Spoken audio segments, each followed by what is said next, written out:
My name is Jourdan, and I'm a professor of urban planning and the dean of the School of Architecture, Planning, and Preservation at the University of Maryland. And I got into signage accidentally. I received a call from Dr. Gene Hawkins at Texas A&M, and we were hired to draft a model sign code. When we got into it, we realized how complex it was, but we produced one of the first model evidence-based sign codes that there was in the country. And it was a really good exercise to understand how signs are important on the landscape, but that a one-size regulation doesn't fit all. But I think it was the exercise necessary at that time in history to help people understand the necessity and complexity of sign regulation. To me, a sign is a communication device.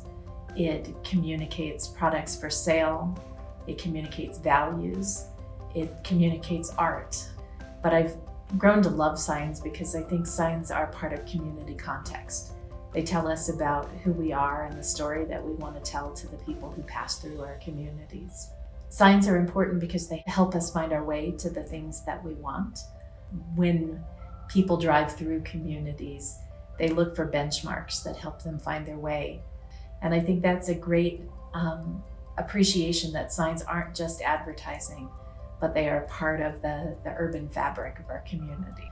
In the old days with sign regulations, communities thought they were trying to accomplish a pristine landscape that didn't have any visual blight on it, not fully appreciating wayfinding, economic development, but also just that signs give character to the landscape.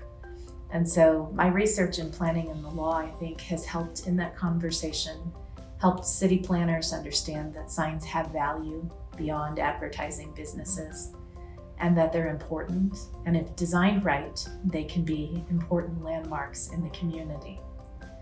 But it's really hard to draft a code that is one size fits all because every community is different, every piece of property is different.